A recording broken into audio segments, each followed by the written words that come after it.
Hello दोस्तों, कैसे हैं आप लोग। आई होप कि आप लोग अच्छे होंगे। हम लोग खा पी कर, आप लोग तो उम्मीद है कि आप लोग एकदम टंट और बम्ब हो गए होंगे। लेकिन आज हम लोग पढ़ेंगे गाल्जी उपकरण के बारे में, गाल्जी कॉम्प्लेक्स के बारे में। और पिछले क्लासों में हम लोग पढ़े थे गाल्जी उपकर। पिछले क्लास में हम लोग पढ़े हैं राइबोसोम, लाइसोसोम, माइटोकॉन्ड्रिया। ये सारा चीज, रसधानी जिसको वेहिकल्स कहते हैं, ये सारा चीज हम लोग स्टडी कर चुके हैं। आज के क्लास हम आप लोग के पढ़ाने वाले हैं जिसका नाम है गल्जी कॉम्प्लेक्स। ये सेल का आंतरिक भाग होता है, कोशिकांग भी है, का समझे गाल्जी कॉम्प्लेक्स से। अब हम आप लोग के गाल्जी कॉम्प्लेक्स के बारे में समझाने की कोशिश करते हैं। आप लोग अच्छे तरीके से कॉपी कलम और ध्यान पूर्वक से लिखते चलेंगे। जो मैं आप लोग के बतला रहा हूँ ये बहुत ही इंपॉर्टेंट चीज है।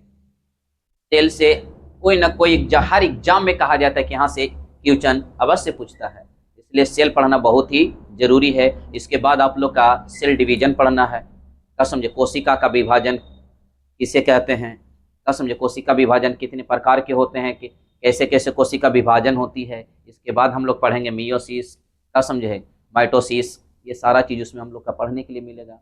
लेकिन आज की क्लास में हम लोग पढ़ने वाले हैं गाल्जी कॉम्प्लेक्स। गाल्जी कॉम्प्लेक्स जिसका हिंदी होता है गाल्जी उपकरण। गाल्जी उपकरण, इसे कई नाम से भी जाना जाता है, मैंने लिख चुका हूं। गाल्जी उपकरण को कई नाम से जाना जाता है। गाल्जी उपकरण को, इसको गाल्जी काय के नाम से भी जाना जाता है। इसे गाल्जी उपकरण भी कहते हैं, इसको गाल्जी कॉम्प्लेक्स भी कहते हैं, या डिक्टियोसोम भी कहा जाता है। किसको? गाल्जी कॉम्प्लेक्स को। यानी इसे कई नाम से, किताबों में कई नाम इसको दिया है, तो आप बताइएगा ना। इसको गाल्जी काय भी कहा जाता है, गाल्जी उपकरण भी कहा जाता है, गाल्जी कॉम्प्लेक्स भी कहा जाता है, या डिक्टियोसोम भी कहते हैं। लेकिन याद रखिए कि डिक्टियोसोम कब होता है। मैं आपको बतलाऊंगा कि डिक्टियोसोम कब इसको कहा जाता है, इसके बारे में मैं आप लोग का बतलाऊंगा। सबसे पहले जानेंगे गाल्जी कॉम्प्लेक्स, कि गाल्जी कॉम्प्लेक्स का खोज किसने किया था। गाल्जी कॉम्प्लेक्स का खोज कैमिलो गाल्जी ने किया था। किसने किया था? कैमिलो गाल्जी ने किया था। कब किया था? तो 1898 ईस्वी में किया था। क्वेश्चन पूछेगा कि गाल्जी उपकरण या गाल्जी कॉम्प्लेक्स का खोज किसने किया था, तो इसी के नाम पर है, कैमिलो गाल्जी ने। कब किया था? तो 1898 ईस्वी में, 1898 में इसकी खोज की गई थी। अब इसको लिखता है कि ये करता क्या है, ये करता क्या है। तो याद रखिए, ये जो कोशिका द्रव या केंद्रक द्रव, सॉरी कोशिका द्रव, या कहा जाता है प्रोटोप्लाज्म में जो पदार्थ होते हैं, जो खनिज लवण होते हैं, जो पदार्थ होते हैं, उसको एक जगह से दूसरे जगह ले जाने का काम करता है। यानी एक जगह से दूसरे जगह क्या करता है? पदार्थों को ले जाने का काम करता है। यानी कहा जा सकता है तो यह यातायात का काम करता है, परिवहन का काम करता है। यानी एक जगह से दूसरे जगह ले जाने का काम करता है। तो मैंने लिखा कि यह पदार्थों को यानी परिवहन, क्या परिवहन तथा, लिखता है कि परिवहन तथा यातायात का काम करता है। परिवहन परिवहन दो बार लिखा गया है। लिखता है कि यह पदार्थों का परिवहन तथा यातायात में सहायता करता है। यह पदार्थों को एक जगह से दूसरे जगह ले जाने का काम करता है। यानी कहा जाता है कि जो सेल में जो पदार्थ होती है वो एक जगह से दूसरे जगह ले जाने का क्या करता है? काम करता है। एक जगह से दूसरे जगह ले जाने का काम करता है। तो क्वेश्चन पूछेगा कि गाल्जी उपकरण का कार्य क्या है, तो यह पदार्थों को एक जगह से दूसरी जगह ले जाने के, या खनिज पदार्थों को क्या समझे, एक जगह से दूसरी जगह ले जाने का काम करता है, यानी यातायात का काम करता है, साधन करता है। ये लिखता है यहाँ पे एक चीज और आप लोग समझिएगा कि गाल्जी कॉम्प्लेक्स यानी गाल्जी बॉडी जो होता है वो स्तनधारी के आरबीसी एवं निम्न कोटि के प्रोकैरियोटिक कोशिका में, और प्रोकैरियोटिक कोशिका के अंतर्गत में क्या आता है, तो आप लोग के मैंने पहले ही बताया था, बैक्टीरिया आता है, नील हरित शैवाल जिसको साइनोबैक्टीरिया मैंने आप लोग के बतलाए थे। यानी आप लोग को गाल्जी कॉम्प्लेक्स आरबीसी एवं प्रोकैरियोटिक कोशिका में नहीं पाया जाता है। प्रोकैरियोटिक कोशिका में नहीं पाया जाता है। तो क्या नहीं पाया जाता है? तो गाल्जी कॉम्प्लेक्स नहीं पाया जाता है। तो किस में नहीं पाया जाता? प्रोकैरियोटिक। और प्रोकैरियोटिक क्या है? अविकसित सेल है। विकसित सेल है, इसमें सारा कोशिकांग नहीं पाया जाता है। इसका आप लोग का पहले भी बताए थे कि सारा कोशिकांग प्रोकैरियोटिक सेल में नहीं पाया जाता है, तो समझिए कि उसमें गल्जी कॉम्प्लेक्स भी पाया नहीं जाता है। और आप लोग के बतलाए थे प्रोकैरियोटिक सेल के अंतर्गत में क्या आता है, तो बैक्टीरिया आता है, नीलहरित शैवाल आता है, क्या समझे, ये जिसको हम लोग साइनोबैक्टीरिया बोलते हैं। अब एक चीज आप लोग देखिएगा यहाँ पे कि गल्जी कॉम्प्लेक्स में हम आप लोग के बताए थे कि डिक्टियोसोम को भी नाम से जाना जाता है, लेकिन डिक्टियोसोम कब कहेंगे, लिखते हैं कि जब जंतुओं एवं पादप कोशिकाओं में ये कोशिका द्रव में मुड़ी हुई रचना होती है, ये कहा जाता है कि मुड़ी हुई रचना होती है, इस प्रकार से ऐसी मुड़ी हुई रचना होती है। इसमें पादप कोशिका या जंतु कोशिका में, पादप कोशिका या जंतु कोशिका में यह मुड़ी हुई रचना की तरह होती है। तो लिखा है यहाँ पे जंतुओं और पादप कोशिका में ये पादप कोशिका के बोलते हैं कोशिका द्रव में ये कहा जाता है मुड़ी हुई छड़ की समान रचना बनाकर बिखरा रहता है। छुड़ी हुई बोलते हैं छड़ी हुई समान बिखरा हुआ रहता है, और ये बिखरा हुआ जो समान रहता है यहाँ पे रचना जो होती है, इसी को हम लोग कहते हैं डिक्टियोसोम। तो क्वेश्चन पूछेगा आप लोग का कि डिक्टियोसोम किसे कहते हैं, तो याद रखना डिक्टियोसोम के बारे में, ये डिक्टियोसोम क्यों किसे कहते हैं, तो चाहे तो जंतु का सेल हो या पादप का सेल हो, क्या समझे, उसके कोशिका द्रव में छाड़ जैसी मुड़ी हुई रचना रहती है और वह रचना बिखरी हुई रहती है, तो उसी को हम लोग डिक्टियोसोम कहते हैं। तो ये था आप लोग का क्लास क्या चीज का, तो गल्जी कॉम्प्लेक्स का, जिसका खोज किया था किसने, कैमिलो गाल्जी ने किया था। ज्यादा इसका इंपॉर्टेंट नहीं, दो ही पॉइंट इंपॉर्टेंट याद रखिएगा कि गल्जी कॉम्प्लेक्स का खोज किसने किया था, कैमिलो गाल्जी ने किया था।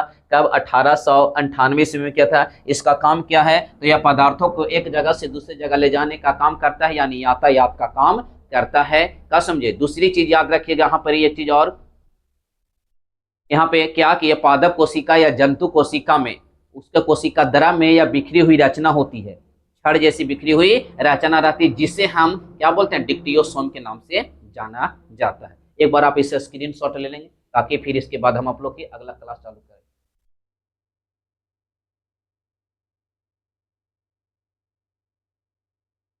करें। हम लोग पढ़ाई करना है सेल में हम लोग का न्यूक्लियस, क्या पढ़ने वाले हैं, न्यूक्लियस। न्यूक्लियस के बारे में जानकारी लेने वाले कि न्यूक्लियस होता क्या है, क्या समझे, कि न्यूक्लियस के आखिर कहते क्या। तो याद रखिए सबसे पहले मैंने यहाँ पे आप लोग को दिख रहा होगा, अगर यहाँ नहीं दिख रहा है तो चलिए मैं यहाँ पे आप लोग का छापने की कोशिश मैं कर रहा हूँ कि मानिए कि यह क्या है, सेल है, क्या है, सेल है, क्या समझे। सेल के थोड़ा सा देखिएगा, ये बाहर वाला भाग जो होता है कोशिका भित्ति कहते हैं। फिर से थोड़ा सा रिवाइज करवा रहा हूँ, कोशिका भित्ति कहते हैं। और कोशिका भित्ति के अंदर वाला जो ये भाग होता है, अंदर वाला जो ये भाग होता है, इसको हम लोग सेल मेम्ब्रेन यानी कोशिका झिल्ली कहते हैं, कोशिका झिल्ली बोलते हैं। और ये बीच में गोलाकार, सेल के बीच में गोलाकार एक भाग होता है जिसे हम लोग केंद्रक या न्यूक्लियस कहते हैं। क्या बोलते हैं, केंद्रक, और इंग्लिश में क्या बोलते हैं, न्यूक्लियस कहा जाता है। तो क्वेश्चन पूछेगा कि केंद्रक कहाँ स्थित होता है, तो सेल के बीचों बीच में स्थित होता है। क्या, केंद्रक। ये कैसा होता है, तो याद रखिए यह गोलाकार और अंडाकार आकृति का होता है। यह कैसा होता है, तो यह बोलता है यह गोलाकार एवं अंडाकार होता है, यह गोलाकार एवं अंडाकार होता है। केंद्रक का खोज किसने किया था, केंद्रक का खोज किया था रॉबर्ट ब्राउन ने। किसने किया था, केंद्रक का खोज किसने किया था, रॉबर्ट ब्राउन ने किया था। क्वेश्चन पूछेगा कि केंद्रक का खोज किसने किया था, रॉबर्ट ब्राउन ने किया था। केंद्रक कहाँ होता है, तो सेल के बीचों बीच में स्थित क्या होता है, केंद्रक होता है। सेल के बीचों बीच में क्या होता है, केंद्रक होता है। लिखता है यहाँ पे कि केंद्रक कैसा होता है, गोलाकार और अंडाकार होता है। केंद्रक में प्रोटीन की मात्रा, इसमें प्रोटीन की मात्रा 80% होता है। प्रोटीन की मात्रा क्या होता है, 80% होता है। इसके बाद हम लोग पढ़ने वाले हैं केंद्रक में, यहाँ पे ये तो मालूम हो गया कि बाहरी भित्ति हो गया, बाहरी भित्ति आप लोग के कोशिका भित्ति, आंतरिक भित्ति कोशिका झिल्ली, क्या समझे, तो आप लोग का मालूम है, लेकिन तो मैं मिटा दे रहा हूं इसको समझाने के लिए। चलिए ध्यान दीजिए आप लोग का ये भाग अब कहलाता है यहाँ पे कि केंद्रक का कार्य क्या होता है।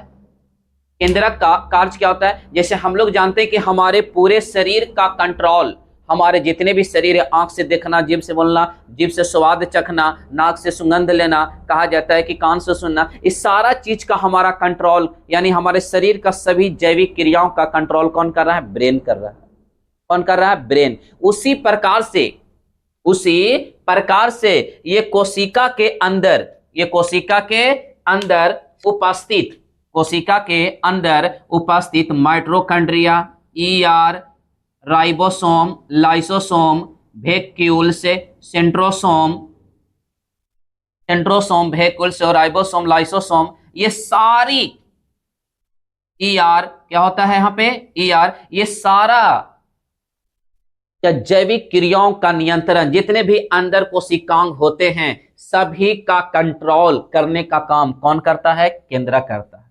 ये सभी का, यानी कहा जाता है पूरे सेल के अंदर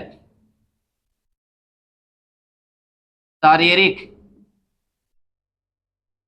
क्रियाओं का नियंत्रण करता है, नियंत्रण करता है। इसीलिए मालूम है केंद्रक को क्या कहा जाता है, सेल का ब्रेन कहा जाता है, सेल का ब्रेन कहा जाता है।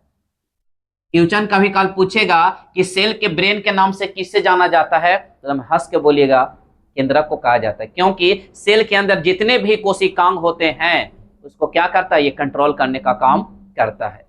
कौन करेगा कंट्रोल काम, तो याद रखिए यहाँ पे कौन, तो केंद्रक करेगा।